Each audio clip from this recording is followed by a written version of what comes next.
नमस्कार दोस्तों, आपका हमारे YouTube चैनल धार्मिक कथाएं और कहानियों में आपका स्वागत है। आज मैं आपको कार्तिक माह में दीपदान का क्या महत्व है, इसकी पौराणिक कथा सुनाऊंगी। अगर आपको यह कथा अच्छी लगे तो आप वीडियो को लाइक, सब्सक्राइब और शेयर ज़रूर कीजिएगा। आइए सुनते हैं कार्तिक माह में दीपदान के महत्व की पौराणिक कथा। कार्तिक माह में दीपदान करने से स्त्रियों एवं पुरुषों द्वारा जन्म से लेकर अब तक अर्जित पाप कर्म नष्ट हो जाता है। इस विषय में एक प्राचीन कथा बहुत ही महत्वपूर्ण है। प्राचीन काल में द्रविड़ देश में बुद्ध नामक एक ब्राह्मण निवास करता था। उसकी स्त्री बहुत दुष्ट और दुराचारी थी। उसके संग दोष से पति की आयु क्षीण होकर वह मृत्यु को प्राप्त हो गया। पति की मृत्यु के पश्चात भी वह स्त्री उसी घृणित कार्य में लगी रही। लोक निंदा से उसके तनिक भी लज्जा नहीं आती थी। उसका ना तो कोई पुत्र था और ना ही भाई। वह सदैव भिक्षा से प्राप्त अन्न को ही ग्रहण करती थी। वह अपने हाथ से बनाए हुए शुद्ध भोजन को भी ना खाकर मांग कर लाए गए बासी भोजन को ही करती थी।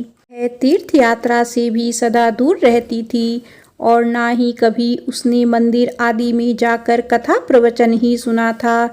एक दिन कुत्स नामक एक विद्वान ब्राह्मण भ्रमण करता हुआ वहां आया। उस ब्राह्मणी को निदित कार्यों में लिप्त देखकर उसने पूछा, ओ मूर्ख स्त्री, तू मेरी बात ध्यान पूर्वक सुन।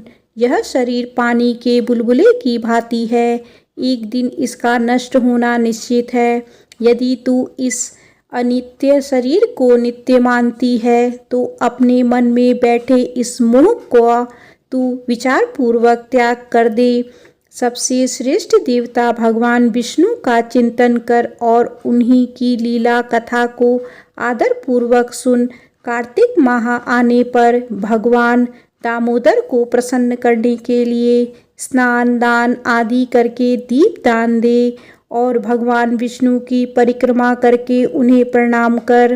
व्रत विधवा और सौभाग्यवती सभी स्त्रियों के लिए योग्य है।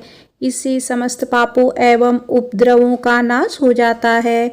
तो मेरी बात मानकर निश्चय ही कार्तिक में दीप दान कर। इससे तू निश्चित रूप से भगवान विष्णु की कृपा प्राप्त कर लेगी। इस प्रकार कहकर वह कुत्स ब्राह्मण चला गया। अब उस दुराचारी ब्राह्मणी ने भी पश्चाताप करते हुए यह निर्णय लिया कि वह कार्तिक माह में व्रत अवश्य करेगी। कार्तिक माह आने पर उसने पूरे माह प्रातः काल सूर्य उदय काल में स्नान और दीपदान किया। कुछ समय पश्चात आयु समाप्त होने पर वह मृत्यु को प्राप्त हुई और वह स्वर्गलोक में गई। समयानुसार वह मुक्ति को भी प्राप्त हो गई। जो व्यक्ति कार्तिक व्रत में तत्पर होकर दीपदान के इस इतिहास का श्रवण करता है और स्वयं भी दीपदान करता है, उसे स्वयं ही मोक्ष की प्राप्ति होती है। बोलिए विष्णु भगवान की जय।